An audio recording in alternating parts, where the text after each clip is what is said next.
ഈ സിനിമ ഞാൻ തിയേറ്ററിന് ഓൾറെഡി കണ്ടതാണ്. ഈ OTT ഇറങ്ങിയ സമയത്ത് പറയാമെന്ന് വിചാരിച്ച് വെയിറ്റ് ചെയ്യായിരുന്നു. ദുരന്തറൊക്കെ ഇറങ്ങിയ അതേ ഒരു ടൈമിലാണ് ഈ ഒരു സിനിമ ഇറങ്ങിയത്. അപ്പോൾ ഒരുപാട് ഞാൻ ദുരന്തറിനൊക്കെ പോയി. ദുരന്തറൊക്കെ ഭയങ്കര അടിപൊളിയാണെന്ന് പറയുന്നത് പിന്നെയാണ് ഈ സിനിമയെ കുറിച്ചിട്ടുള്ള ഒരുപാട് റിവ്യൂസുകളൊക്കെ വരുന്നത്. ഇന്റർസ്റ്റെല്ലാറുമായിട്ട് കണക്ട് ചെയ്തുകൊണ്ട് എനിക്ക് ഇഷ്ടപ്പെട്ട ഒരു സിനിമയാണ് ഇന്റർസ്റ്റെല്ലാർ. അപ്പോൾ അതുമായിട്ട് കണക്ട് ചെയ്തിട്ട് ഭയങ്കര അതിൻ്റെ ഒരു കഥ പോലെ തന്നെ ഭൂമിയെ രക്ഷിക്കാൻ വേണ്ടിയിട്ട് ശൂന്യാകാശത്തേക്ക് പോകുന്ന ഒരു ആസ്ട്രോനോട്ട് അങ്ങനെയൊക്കെ പറഞ്ഞിട്ടുള്ള ഒരു സംഭവമാകുമ്പോൾ എനിക്ക് ഇൻട്രസ്റ്റഡ് ആയി. അങ്ങനെയാണ് ഞാൻ ഈ സിനിമ ഐമാക്സിലൊന്നും അല്ല പോയി കണ്ടത്, എന്നാലും പോയി കണ്ടത്. സിനിമ എനിക്ക് ഇഷ്ടപ്പെട്ടു. ഓവറോൾ ആ ഒരു തിയേറ്റർ എക്സ്പീരിയൻസ് ഡിമാൻഡ് ചെയ്യുന്ന ഒരു സിനിമയാണ്. അതിൻ്റെ വിഷ്വലി ആയാലും മ്യൂസിക്കിലായാലും ഏറ്റവും അവസാനം വരുന്ന ആ ഒരു ഹാപ്പി ഫീൽ ഗുഡ് ലെവലിലാണെങ്കിൽ ഈ ഒരു സിനിമ ഒരു സ്പേസ് മൂവി കാറ്റഗറിയിൽ പെടുന്ന ഒരു സിനിമയാണ്. പക്ഷേ ഞാൻ ഈ സിനിമ ഒരു feel good humorous space movie ആയിട്ടേ പറയുള്ളൂ. ഒരു കിഡിലൻ നല്ലൊരു കഥയും നല്ല റയാൻ ഗോസ്ലിങ്ങിൻ്റെ ഏറ്റവും അടിപൊളി നല്ലൊരു പെർഫോമൻസും എന്താ പറയുക ഭയങ്കര ഇമോഷണലി നമുക്ക് കണക്റ്റ് ആവുന്ന രീതിയിലുള്ള ഒരുപാട് മൊമെൻറ്റ്സുകളും നിറഞ്ഞൊരു സിനിമയാണ് പ്രൊജക്ട് ഹെയിൽ മേരി എന്ന് പറഞ്ഞ സിനിമ. സിനിമയുടെ കഥയുടെ ഏകദേശ രൂപം ഇങ്ങനെയാണ്.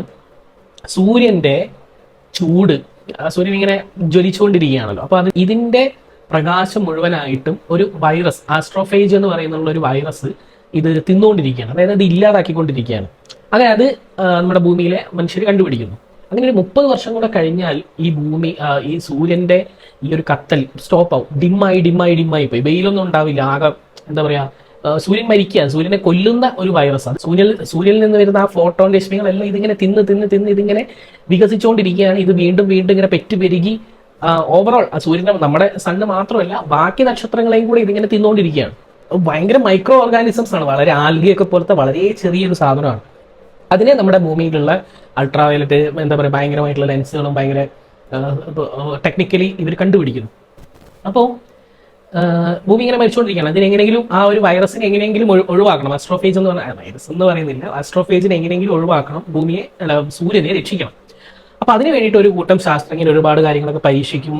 ഇത് ശുക്രന്റെ അടുത്താണ് ഈ കിടക്കുന്നത്, വീനസിന്റെ അടുത്താണ് ഈ പറയുന്ന ഇവരിതിങ്ങനെ കണ്ടുപിടിക്കുന്നത്. അങ്ങനെ ബാക്കി നക്ഷത്രങ്ങളും ഒക്കെ ഇങ്ങനെ മരിച്ചുകൊണ്ടിരിക്കുകയാണെന്ന് അവർക്ക് മനസ്സിലാവുന്നു. ടോസേത്തി എന്ന് പറഞ്ഞ ആ ഒരു നക്ഷത്രത്തിന് ഈ പ്രശ്നം ബാധിക്കുന്നില്ല. അപ്പം അതെന്തുകൊണ്ടായിരിക്കും എന്ന് കണ്ടുപിടിച്ചാൽ നമ്മുടെ സൂര്യനെയും രക്ഷിക്കാൻ പറ്റും.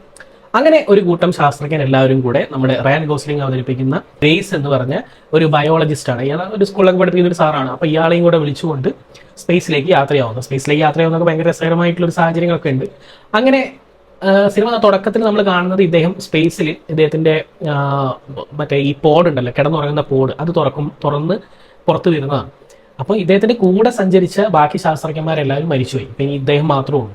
ഈ ഒരു ദൗത്യം എന്ന് പറയുന്ന ഒരു വൺ ഷോട്ടാണ്. അതായത് അവർ പോകുന്നു, ഈ പറയുന്ന ഈ കാര്യങ്ങൾ കണ്ടുപിടിക്കുന്നു, പക്ഷെ പിന്നെ അവർക്ക് തിരിച്ചു വരാൻ പറ്റില്ല. കാരണം അത്രയും ഇന്ധനം ഇവർ പോകുന്ന ഈ ബഹിരാകാശ പേടകത്തിനില്ല.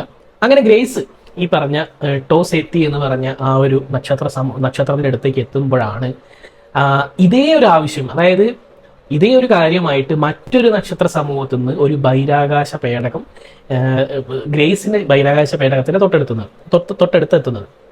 അതിൽ ഒരു അന്യഗ്രഹ ജീവിയുണ്ട്. അതിന്റെ പേരാണ് റോക്കി. പിന്നീട് ഇവരുടെ രണ്ടുപേരുടെ ഉദ്ദേശം സെയിം ആണ്.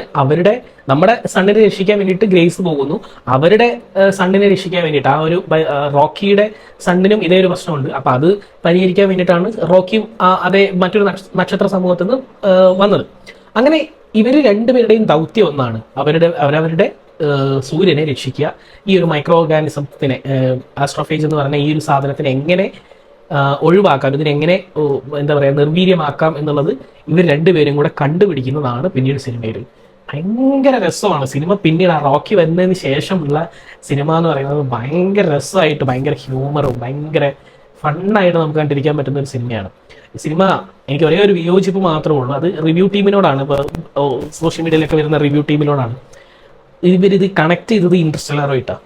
ഒരിക്കലും ഇന്റർസ്റ്റെല്ലാർ എന്നൊരു പടമായിട്ട് ഇതിന് യാതൊരു എന്താ പറയുക, ഇതിൻ്റെ ഒരു ദൗത്യവും ഈ പറയുന്ന മേക്കിങ്ങിൻ്റെയും ക്വാളിറ്റിയിലൊക്കെ അടിപൊളിയായിരിക്കും.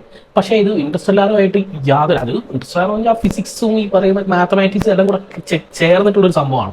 പക്ഷേ സയൻസുമായിട്ട് കുറച്ച് ഒരു 90% സയൻസുമായിട്ട് യോജിച്ച് നിൽക്കുന്ന ഒരു പടമാണ് ഇന്റർസ്റ്റെല്ലാർ. പക്ഷേ ഈ ഹെയിൽ മേരിയിലേക്ക് വരുന്ന സമയത്ത് ഇതിലേക്ക് ഒരുപാട് കാര്യങ്ങൾ ഫിക്ഷണലാണ്. ഇങ്ങനെ പ്രകാശവേഗത്തിൽ സഞ്ചരിക്കുക, മറ്റൊരു ഏലിയനെ കണ്ടുമുട്ടുക, അങ്ങനെയൊക്കെ പറയുന്ന കുറേ കാര്യങ്ങളൊക്കെ ഫിക്ഷണലാണ്. അപ്പോൾ അതുകൊണ്ട് എനിക്കൊരു കമ്പാരിസൺ ഒരിക്കലും തോന്നിയില്ല. പിന്നെയും ഒരു റിലേറ്റബിൾ ആയിട്ട് എനിക്ക് തോന്നുന്നത് മാർഷ്യനാണ്. മാർഷ്യൻ ഏകദേശം ഇതേ ഒരു സ്റ്റോറിയാണ്. അവിടുന്ന് സർവൈവ് ചെയ്യാൻ വേണ്ടി ശ്രമിക്കുന്ന ഒരാളുടെ കഥ. ഇതേ മാർഷ്യൻ അതേ ഒരു സ്ക്രിപ്റ്റ് റൈറ്റർ തന്നെയാണ് ഈ ഒരു സിനിമയും എന്നാണ് എനിക്ക് തോന്നുന്നത്. അപ്പോൾ ഇതാണ് പ്രൊജക്ട് ഹെയിൽ മേരി എന്നൊരു സിനിമയെക്കുറിച്ച് എനിക്ക് പറയാനുള്ളത്. വളരെ ഒരു ഹാപ്പി മൂഡിൽ നിങ്ങൾക്ക് കണ്ടിരിക്കാൻ പറ്റുന്ന, കുറച്ച് ത്രില്ലടിച്ച് കാണാൻ പറ്റുന്ന, കുറച്ച് കഴിയുമ്പോൾ കുറച്ച് വിഷമവും ആ ഒരു ഫ്രണ്ട്ഷിപ്പും ആ ഒരു ബോണ്ടിങ്ങും. ശരിക്കും ഇതിൽ പറയാനുള്ളത് മെയിനായിട്ട് ഈ ഗ്രേസ് എന്നും റോക്കി എന്നും പറയുന്ന ഇവർ തമ്മിലുള്ള ഒരു അടുപ്പവും ആ ഒരു സൗഹൃദമാണ്. അടിപൊളിയാണ്. നമുക്ക് ഒരു ഇമോഷണലി ഇല്ലാത്ത, അതായത് ഈ റോക്കി എന്ന് പറയുന്നത് ഒരു പാറക്കൂട്ടം പോലുള്ള ഒരു അന്യഗ്രഹ ജീവിയാണ്. അപ്പം അതിനെ എന്താ പറയുക, ഒരു ജീവനില്ലാത്ത അതിനോട് നമുക്ക് കുറച്ചുകൂടി ഒരു ഇഷ്ടവും സ്നേഹവും ഒക്കെ തോന്നും. അപ്പം അത്രയും ആ ഒരു ലെവലിൽ ഈ ഒരു ഇമോഷണലി ഈ ഒരു സിനിമ കൺവേ ചെയ്യുന്നുണ്ട് പ്രേക്ഷകരുമായിട്ട്. അപ്പം അടിപൊളി സിനിമയാണ്. കാണാത്തവർ തീർച്ചയായിട്ടും കാണുക. നാളെ മറ്റൊരു എപ്പിസോഡിൽ മറ്റൊരു അടിപൊളി സിനിമയായിട്ട് വരാം. Project Hail Mary.